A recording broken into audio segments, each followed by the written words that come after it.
Energy. It is all around us, both seen and unseen. It affects all the lives within humanity, our great planet Earth, and the entire universe. It is a conscious, cosmic matrix, an ever-evolving cycle, creating, breaking down, and recreating. This is Connected with your host, Andrea Dragonfly. Andrea tells us that energy is the foundation of our human experience, intrinsically affecting every facet of our lives, our perceptions, choices, and actions, as well as the challenges, opportunities, and people we attract. So now, please welcome the host of Connected, Andrea Dragonfly.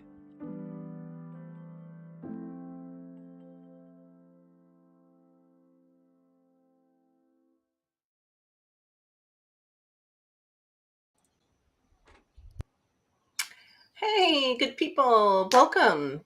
Welcome to the 45th podcast of Connected. I'm your host, Andrea Dragonfly, and I am traveling. So I have a change of scenery.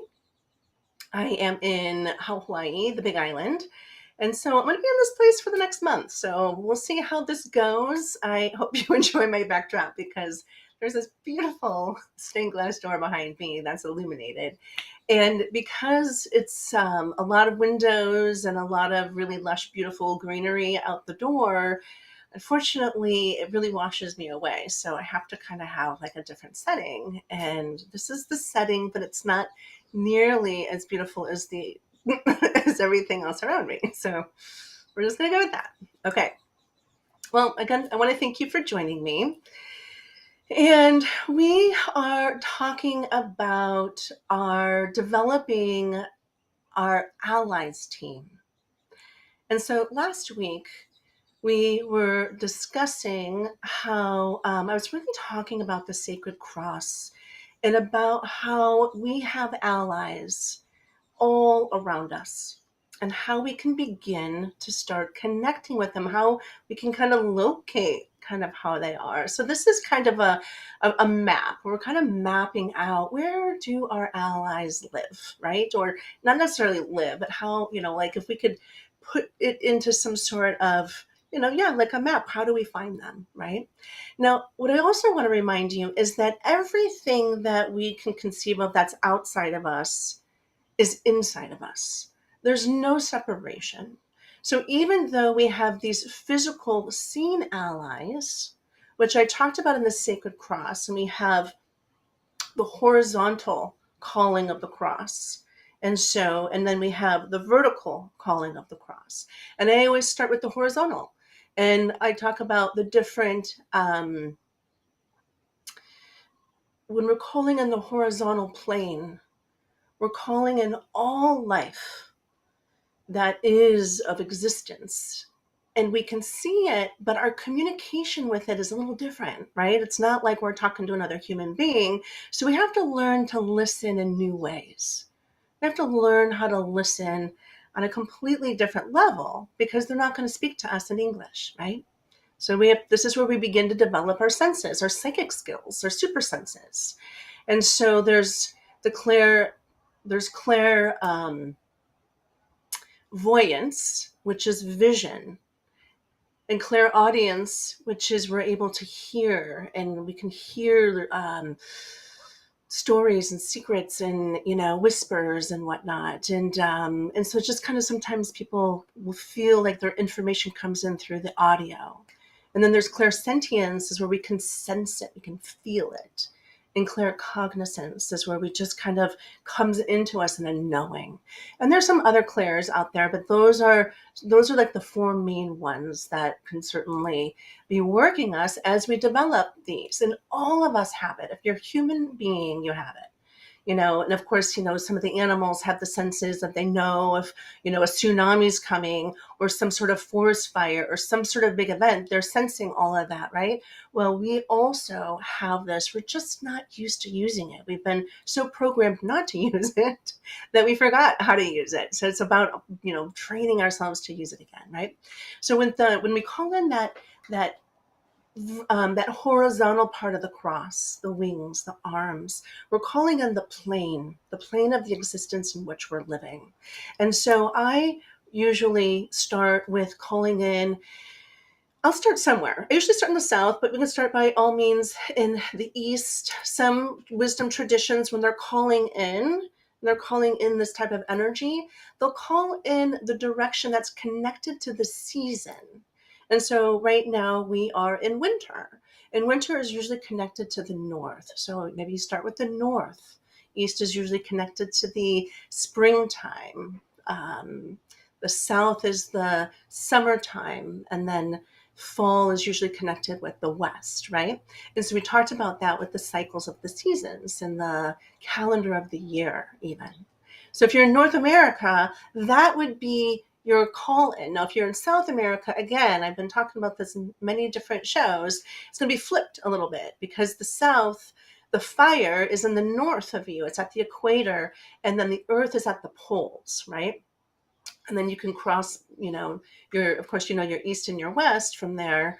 But the different directions are going to shift, they're going to shift and change depending on where you live. Now, with each of these, this is where we can begin to connect in with our team, right? We can call in. And so I was also talking about how within the Sacred Cross, we have the 4 directions. But then, so the 4 directions are usually the plane of the arm of the cross. And then the vertical, we have 3 directions. We have the above, the below, and the within. And this is where all of it comes together is the within. It's where all of it comes together. So everything that's without, above, below, and all around us, we find in the within. We're not separate. Everything is connected, right? So when we are connecting in and we're starting to make these connections, because what we're doing is we're growing ourselves consciously. We're recognizing, well, what exists in these different directions? Okay, so fire's in the south. What are fire energies, right? And so even landscapes, and landscapes could be volcanoes. I happen to be on the Big Island, and upon my arrival, the volcano was erupting again over in the Caldera, over in Volcano National Park, which is not too far from where I'm at, 20 minutes maybe. However, it's in the Caldera. It's not kind of all over the island causing any mischief at this time, but it's nonetheless a landscape. It's an energetic that we can work with, right? So there's other types of landscapes. There's water landscapes, and it could be a pond. It could be an iceberg. And even though an iceberg isn't a landscape, it's an earth element. And we can work with that as well. So landscapes can also be like the rivers and, in the earth, in the northern part of the calling and directions, we have the mountains or the forest. Those are our landscapes. We also, in the south, we can have the desert landscape.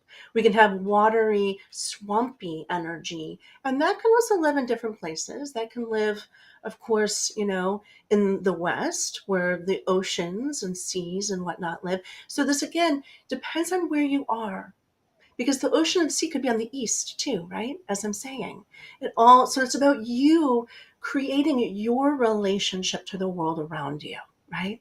And this is how we begin, because all of this has consciousness. The streams, the mountains, the valleys, the canyons, that's the east, and the air, or however you connect with the air. What are the air landscapes? Is where the eagles, the great big wide open. I mean, you can also think about middle America for the United States, where you just see just great big expanse of sky above you, where the clouds are passing through, and even working with cloud energy. So these are all types of invitations for you to grow yourself consciously with the elements that are all around you, right? And then we also have some of the other allies. Is we have the mineral kingdom, which we can find in each of the 4 directions.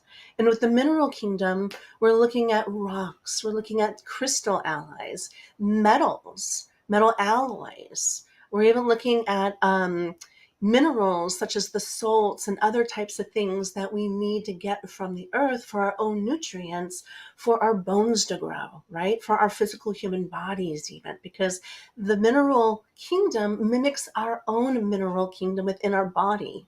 So they have a relationship. And when we connect with them, we can learn more deeply about them. And there's all sorts of different types of things that you can do. One of the things that I love is when I'm working with the mineral realm, I went and got myself the Crystal Ally card.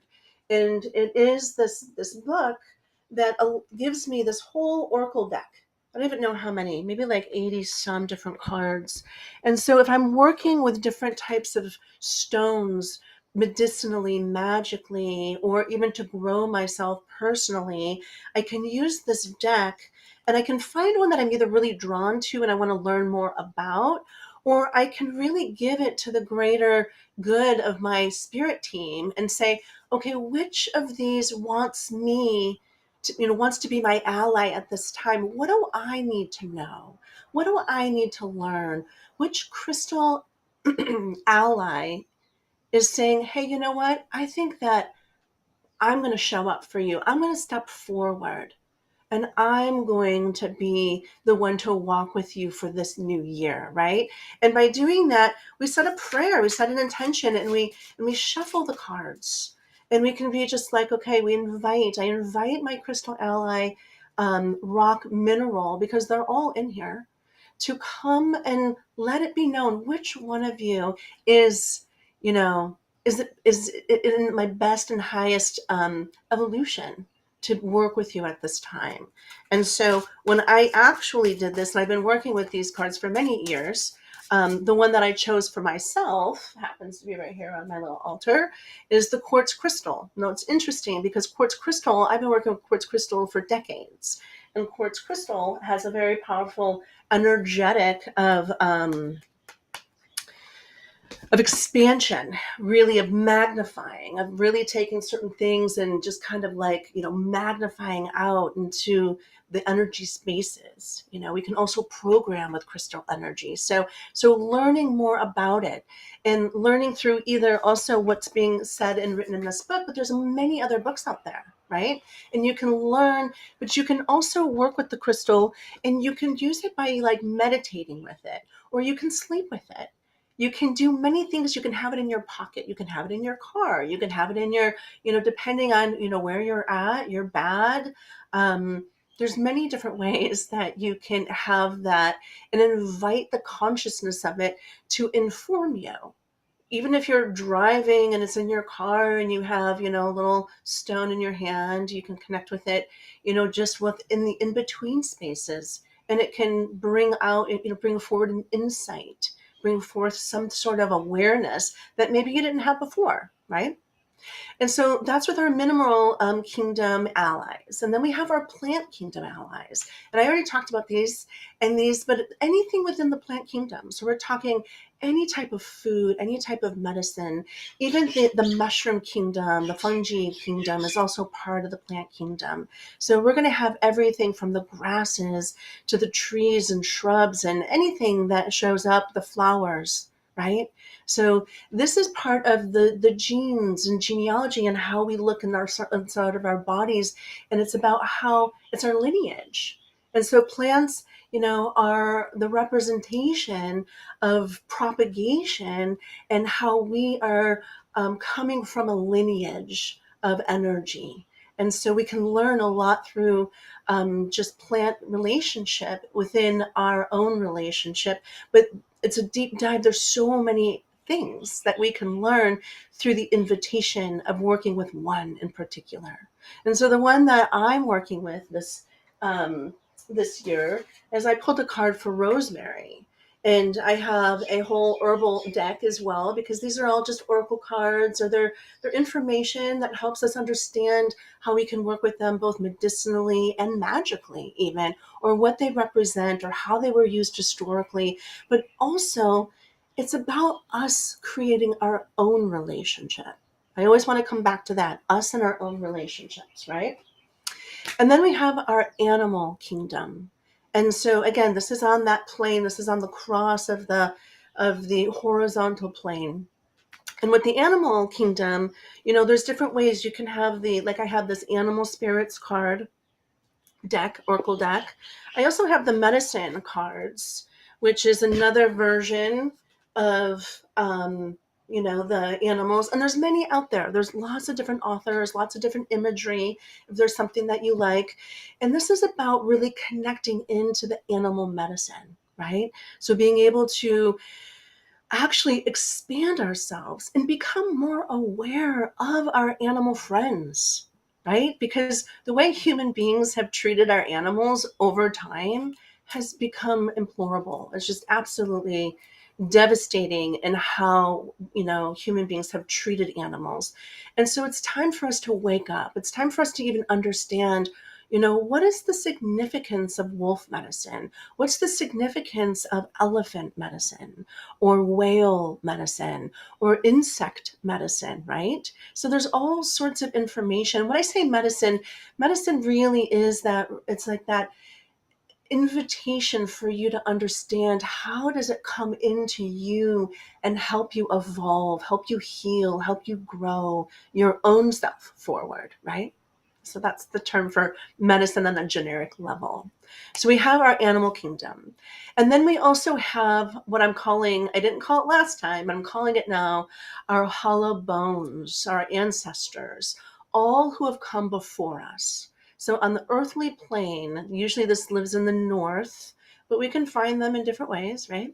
But this is all who have come before us. So it's our ancestors, our lineage. It's also those who are deeply connected to us, even if they weren't our blood ancestors, but like a dear friend, right? Our personal human beings that were very deeply, endeared to us. They can still be walking as our allies for us, even after they've passed. These are also those places where we can connect into the wisdom teachers of all time. And that can also be Gandhi and Martin Luther King, right? So when I say wisdom teachers, what's the wisdom that anybody from any culture at any time has brought to people? This is also the saints, right? So the saints and ascended masters and anybody who came in the flesh that left behind their bones. And granted, we know that the bones can deteriorate. We can incinerate them and bring them to ash. But the bones are left behind and the spirit has moved on, right? So these are all of that horizontal line. Now we're going to move in. We're going to take a quick break because, of course, I like to talk, and in my talking, share a little bit more information. But before we take this break, I'm having another issue with the volume. You can hear me, but I can't hear you. And last week I had my first caller, and unfortunately I couldn't answer the call because there is a glitch between me and my engineering room. So I'm so sorry. If you have any questions, if you have any comments, if you have any clarifications, please jump online, jump on Facebook or whatever on the link and text your question in the comments section. And I'll be able to pull it up from there because I just can't hear what's happening on the other side. You can hear me, but I can't hear you. And I'm so sad because out of all these shows, it was my very first call in, and I missed it. But we're going to talk about that question because that question came in. We were talking about the vertical line. So with that, please do what you need to do. Give me 2 minutes, and we'll see you back here, and we'll continue on. All right, take care.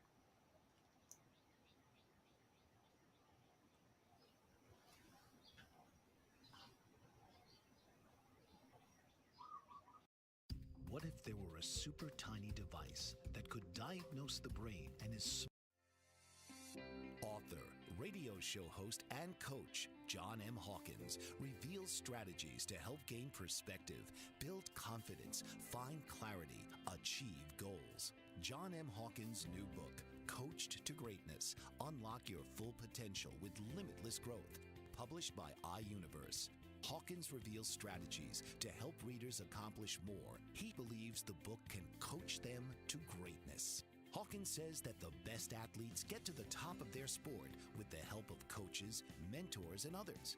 He shares guidance that helps readers reflect on what motivates them, we discover and assess their core values, philosophies, and competencies, find settings that allow them to be the most productive, and track their progress towards accomplishing goals. Listen to John Hawkins' My Strategy, Saturdays, 1 p.m. Eastern on the BBM Global Network and TuneIn Radio. Did you know that your beliefs create your entire reality, but it's the subconscious beliefs that do most of the creating? Belief shifter and life coach Shiraz can help you identify those limiting beliefs and eliminate them, often in a single session. Like it was almost instant, like I had relief right away. Creating better health, relationships, careers, and finances. Let Shiraz help you step out of safety and into awareness. Definitely something's happening. It's like a flow inside. It feels good. Whether in person or online, Shiraz provides personal coaching, belief shifting. Visit Shiraz at energeticmagic.com or call 416-529-7429. Energetic Magic on the BBM Global Network, Tuesdays at 7 p.m. Eastern. Find your greater happiness. Be well. Be aware. Be magical.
Hey there, welcome back. It's always a good time.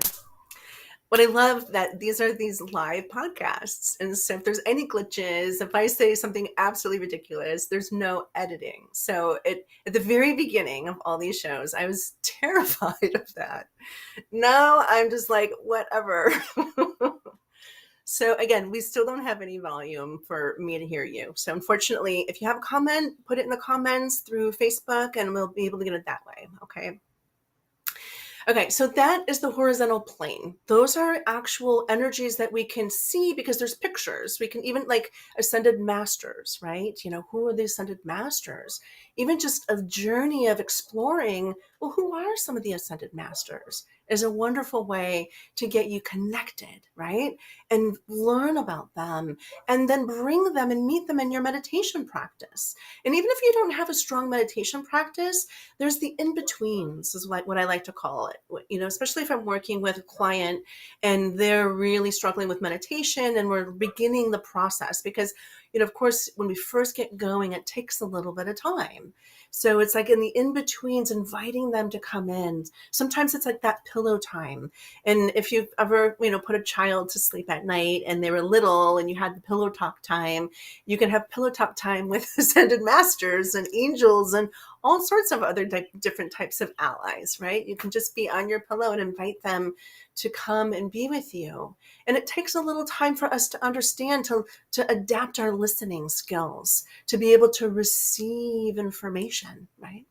So there's that. Okay, so we're moving into the vertical cross, and then we're moving into the gods and the goddesses. And if we need to move this part into kind of like part one now, part two next week, we're going to be moving it from gods and goddesses into archetypes finally. I talked about that a couple of weeks ago, and we're finally moving our way in that direction. But everything's connected. So it's really hard to know how this is all going to pan out because it just kind of comes, and the team's with me and they actually help me, they guide me too. So they're the ones that are like, okay, we're going to have you go this direction. So it just happens to be that way. So when we call in the sacred cross, we now call in the vertical, and that vertical It's really a vertical line of consciousness, right? And I like to call it a column of light. It's a column of light, and it's really within ourselves. When we think about our chakra system, and we're rainbow chakras, we got red and the rainbow all the way up from red at our root, and violet at our crown, and gold at our eighth chakra, and silver at our ninth chakra.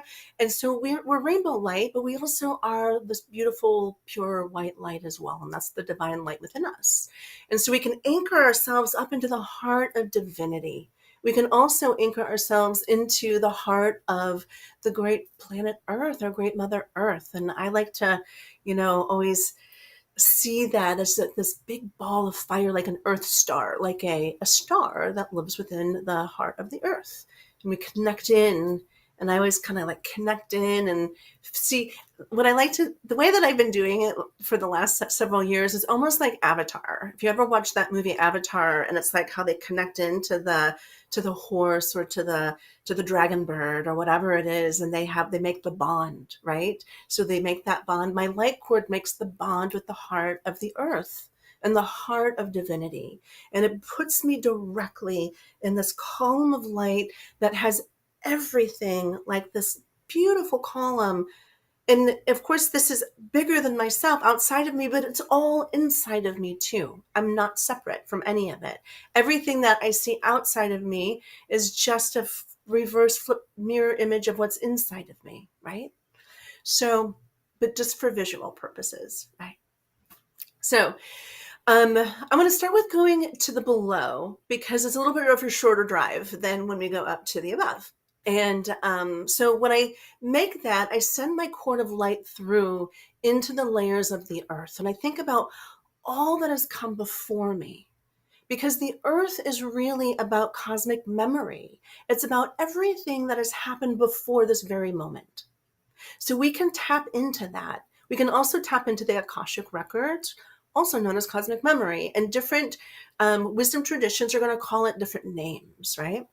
So, but before we get to the actual records, what I like to do is I like to look at, as we move through the layers, there's land guardians, there's land consciousness, land beings. And even though I talked about landscapes when I was talking about the earthly elements, this is where we deepen ourselves a little bit more, deepening into these land guardians. And I talked a little bit about how guardians are really these protectors, and that our own personal guardians have been protectors that we've been walking with from, past lives, or even some of our allies that we maybe have had earlier in our life. We've grown through those phases, and they passed us off to new guides, and now they're standing and holding us in as a guardian. So it could still be this lifetime, it could be past lifetimes. But when we look at the earth and the landscapes, these are really old guardians, right?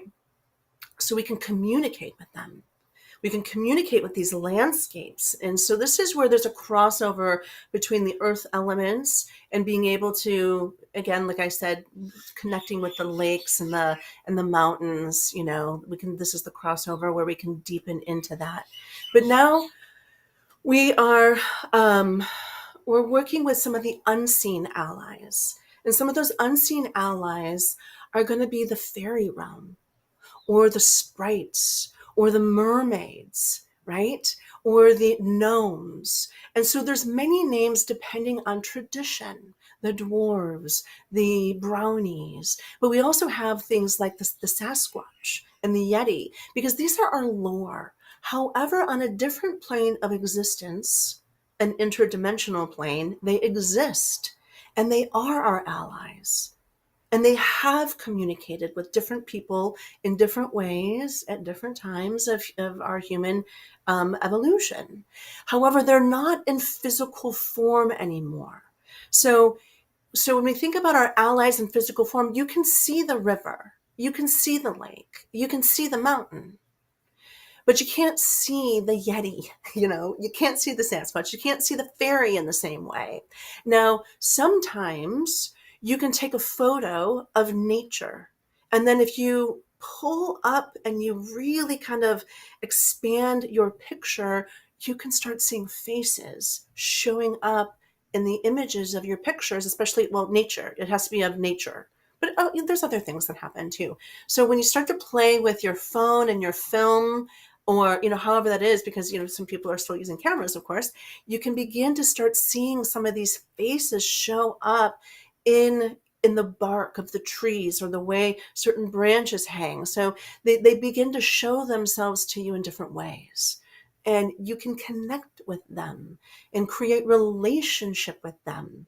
So not just what you read about in history and lore, but actually inviting that consciousness to create a relationship, to teach you more about it. Help me understand who you are. Help me know who you are. And I said I was going to go ahead and list a whole bunch of questions. I did not do that. I was traveling a bunch this week. My apology. I will get that on my references page, for the show. So resources and references and things. So you can look for that there, so that when you're starting to connect with these allies, you have some questions you can ask them, right? So yeah, so we have we have the different spirits and even leprechauns, right? So leprechauns of Ireland and whatnot. So these are ways that people have had these connections, and there are still people who are teaching how to connect with them. The wisdom teachers. So R.J. Stewart is one of the teachers who teaches all about the fairy realms, and he's one of my teachers in that respect. Not specifically, I did not work with him on the fairy realm per se, but I've learned many other amazing things from him. And so we also, as we go deeper into the planet, we are connecting to the mycelium. And I like to think about the interconnectedness of all things. And so mycelium is usually within the fungi kingdom, the mushrooms, and there's that internetworking of all, but they're connected and communicating with all of the ecosystem information. It's just an information highway of how all of it is connected, and we can actually access that and get in there. And then the big thing I really want to just mention here too is that there's a lower world guardian. And that working with the lower world guardian, in different cultures will call it different names. So being able to connect into the lower world, the world of the past, the world of all of your previous incarnations, and this lower guardian can actually help you grow and learn and of course navigate these things. If you have some guides to help you, it either could be human guides like myself and others like me who can help you traverse those lower worlds and learn about past lives, learn about some soul losses, that and learning how to do soul retrievals and whatnot. So this is that area that we can really grow ourselves. Now I'm going to go ahead, and there's more there, but we're going to, because this is for you to explore. This is what I'm inviting you to do, is to go deeper and get connected into these areas, right? So now what I'd like to do is bring us up back through the layers of the earth. So as I connect into the heart, just make that connection. I bring myself back up. I feel up through my cord of light. I recognize that there's so much consciousness around me as I'm coming up through the layers of the earth. I'm coming up through what is on top of the earth, right? And then as I go through the atmosphere, I talked about the stratosphere. And as we start to begin to go into the above, we connect it first into the moon, and to what does the moon represent? So if you don't already know much about the moon, I invite you to learn more about, the new moon, the first quarter moon, the full moon, the third quarter moon, and how it starts, and how it's kind of like this hero's journey every month as we evolve, and how we can really use it as an ally and really be kind of witnessed in what it is that we are wanting to grow within ourselves, evolve within ourselves on a monthly basis. As we move up through that, we get into we start to connect into the planetary alignment. And the planetary alignment, now this is going to get tricky, and this is going to kind of probably move into the god and goddesses. And I'm just inviting you to really kind of take this And it may not make a whole lot of sense right now, but I invite you to just bring it into your energy field, right? Bring it in and begin to let it inform you, because different wisdom traditions, especially through the esoteric, are actually like the planetary, the physical planets are like portals. They're like doorways. They're like landmarks for the portals. And then there are actually energy beings like the Venusian of Venus, the Jupiterians of Jupiter. There's the Vulcans of Vulcan, that which we don't know. You don't know that one, but it's not like a planet in our solar system at the moment. But there's the Mercurians, there's the Martians, right? Saturnians. So all of them actually have played a part in helping us as humans. They were developed before us. And so this takes us into a whole lot of esoteric text now. This is where we really start to move into the ancient ways and all of that information that we were never told. We were told a different story, a different creation story, right? And so this is all of that stuff that's lost and hidden and has been buried or burned or whatever, tried to be disposed of because of other people's, had a different design, a different idea, a different mission for humanity. And we are, programmable. Let's just say that. So again, this stuff is coming out. This stuff, we're going to see way more of these ancient texts and what has been going on more now than ever before. So don't worry, that stuff's coming. Now, those, of course, are our ally beings too. So we can also say star nations. So there's this synonymy between the stars and the planets as well. Different texts, different information. So we have star beings. Now, this is just our solar system, but then we have other types of, we have other galaxies and other solar systems, an innumerable amount of different types of star beings.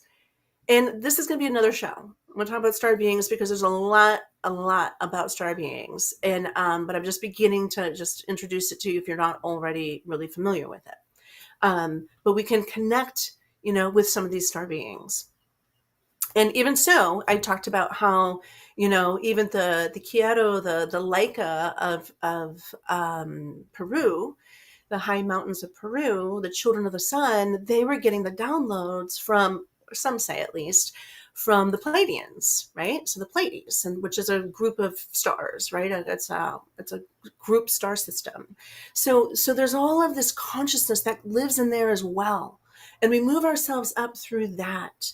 And when we move ourselves up through the different star being consciousness, we come into where we can also see the ascended masters, because they say the ascended masters actually came from these star systems, that they were of another form of intelligence, came and were able to come in and be born into human bodies and then be the guides and leaders to bring us into these new stages of evolution. And there are many stages. And if you ever were interested in some deep esoteric, study, Rudolf Steiner goes through a lot of that in his esoteric studies of occult science, of also, he talks about Revelations and he talks about Genesis and really being able to understand it on a far deeper way in which we normally understand it within our very dogmatic way, which is not the truth of it all, right? Excuse me if I offend you, but open up to what's possible here.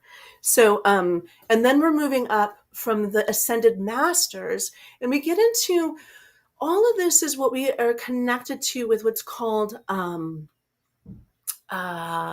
life ether.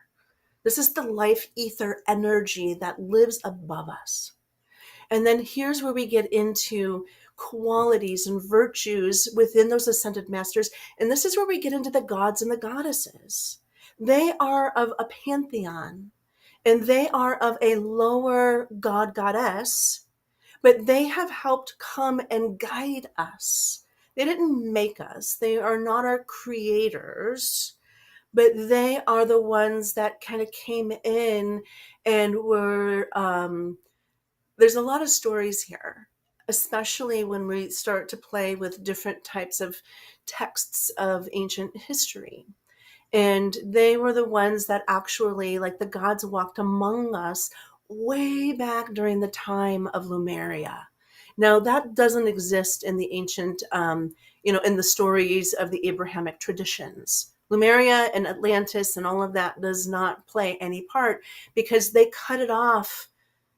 The creation story for them started after that, because Lemuria and Atlantis are far older than that. But during those times is when the gods walked among us, and they were guiding us. And this is where we get the demigods, and where there was gods and humans fornicating, having sex, and having these babies that were half god, half human.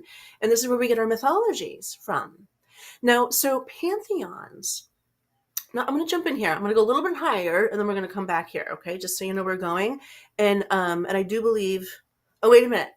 Yeah, we're hitting a break here. So so we're going to go take that quick break, and then when I get back here, we're going to finish up, and we're going to definitely bring this conversation into next week as well. So go ahead, give me 2 minutes. I'll see you back here in 2. Thank you.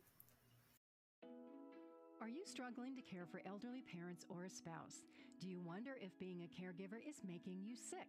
Are you worried about taking time off work to care for elderly parents and balance work, life, and caregiving? Has caregiving become exhausting and emotionally draining? Are you an aging adult who wants to remain independent, but you're not sure how? I'm Pamela D. Wilson. Join me for the Caring Generation radio show for caregivers and aging adults, Wednesday evenings, 6 Pacific, 7 Mountain, 8 Central, and 9 Eastern, where I answer these questions and share tips for managing stress, family relationships, health, well-being, and more.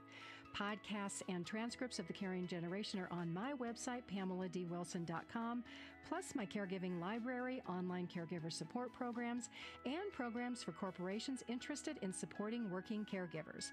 Help, hope, and support for caregivers is here on the Caring Generation and PamelaDWilson.com. Mike Zorek, a 3-time California state champion in Greco-Roman wrestling at 114 pounds. Mike, blind since birth, was born in Hartford, Connecticut. He was a 6-time national placer, including 2 seconds, 2/3, and 2/4. He also won the Veterans Folk-Style Wrestling twice at 152 pounds. In all these tournaments, he was the only blind competitor. Nancy Zorek, a creative spirit whose talents have taken her to the stage and into galleries and exhibitions in several states. Her father, a commercial artist who shared his instruments with his daughter and helped her fine-tune her natural abilities, influenced her decision to follow in his footsteps. Ms. Zorek has enjoyed a fruitful career doing what she loves. Listen Saturday mornings at 12 Eastern for the Nancy and Mike Show for heartwarming stories and interesting talk on the BBM Global Network.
Okay, we finally figured out the engineer room and the speakers. So if you want to call, there is a live call in up in the corner of the screen, and you are welcome to call in, and maybe we'll actually get a first caller. So maybe we'll see.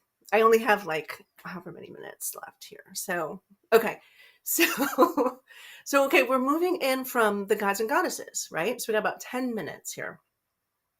So the gods and goddesses, and when we move past the gods and goddesses, we move into something what's called sound ether. Sound ether is where we get into those high vibrational, this is where we get into the angels, right? The angelic order. And so we move up through the hierarchy of the angelic order, and they're really within the sound ether. And then they also have a combination of sound ether, but then they move into what's also known as light ether. And we move ourselves up through there. Now, when we think of God and Goddess, and throughout my time through the many different wisdom traditions, I know many people who deeply are devotees of the goddess and who are deeply devotees of the God, which will be your Abrahamic traditions, right? But what I want to remind, well, what I would like to invite, I just want to invite, and you get to do whatever you want with this because it's a journey, right? It's a journey of what is God? Who is God? What does it look like, right? And so within the process of it all, the true God sense is the perfect balance of our masculine, feminine qualities, right? And we can look at the divine mother and all of the feminine qualities, and we can look at the divine father and all of the divine masculine qualities. And then when they have their baby, we have that as the Christos, Christ energy, the son, the child. Now, the son, because we live in a patriarchy, it's very masculine dominated. And hasn't always been so throughout our history. But it is where we are now. And it has been where we've been for some time, for several millennia at this point, right? And so what I'm trying to share here is that the formation of, now that I'm going to get into, I'm going to invite you just to sit with this again, because this is it could be very controversial, and it could be very much like very different than maybe what you are familiar with. But the true creation of humans came through the higher angelic order, through their properties of form and motion and wisdom and love and harmony. And so there's all of these very large vibrational, huge energetics that came together to form us, and part of that. So I want to just remind you that feminine and masculine, when we get into the farthest reaches of consciousness, there's no division. That's kind of like above the gods and goddesses. That's where we get into the gods and goddesses, is the division of masculine, feminine energies and these qualities, right? The qualities that these different gods and goddesses held. And so when we say, and even in the Bible, and I've been studying the Bible on a esoteric level because it's very different. Mystical Christianity is very different than the Christianity that we're taught in the regular church on the street. Because it's so much more expansive. There's so many more parts and pieces and large amounts of time, even, God made the world in 6 days, and on the seventh day he rested, which literally are these gigantic, each day and night are these giant epochs of us forming before we could even come into these physical bodies. And you heard me say that. So when we get further up there, we're going to come to that later. And I'll share more about those ideas, those invitations to be with it. I absolutely love it and incredibly fascinated by all of it. So, but I'm also a student, right? I'm not an expert. I'm a student, and I'm happy to share what I'm learning with you, and you could become a student. But I want to bring it back to the gods and the goddesses, because we're just getting in and we're at the end of the show, right? So I want to start with pantheon. So a pantheon is actually a collective group of gods and goddesses that live within a certain culture. So you're going to have the Greek pantheon, which are all the gods and goddesses, which even will have some primordial beings like the Titans, right? And then they can have your demigods, and you can have heroes, and you can have like, these different levels. Everything, there's hierarchy in everything. Hierarchy in the conscious fabric of the cosmos. There's a hierarchy in the gods and the pantheons. There's a hierarchy in your own personal family, in your lineage. The baby should not be running the household. The mom and dad should be running the household. But sometimes the hierarchy is flipped and the baby does run the household for some people, right? So all of those things is about hierarchies. And so hierarchy in a business, hierarchy in all sorts of different areas, even within nature and the natural hierarchy of apex predators versus, prey and stuff, right? So there's a hierarchy in all these different places. With a pantheon and actually inviting a god or goddess to walk with you, because this is where it all came from, right? Last week I talked about inviting one to come with you. Well, how do you know? This was the question that was actually pitched. It was like, how do you know? And so my invitation is like, if you resonate with a certain cultural pantheon of gods and goddesses, and so some of those, for example, will be like the Celtic pantheon, the Egyptian pantheon. It could be the Native American pantheon of North America. It could be a Native American, it could be a indigenous pantheon of the Aztec, of the Mayan, of the Incan. So when we have these different people from all over, these different cultures, they have their creation stories, their mythology. And the mythology lives within the pantheon of the gods and goddesses. They are the representative, and they actually teach that people, that culture, how to live life. They're like the foundation of the social structure or social organization of the people. And so in many of the gods and goddesses are cross-culturally honored and acknowledged, right? So you're going to have the god and goddess, or the goddess of the harvest, or the god and goddess of war, and the god and goddess of destruction, right?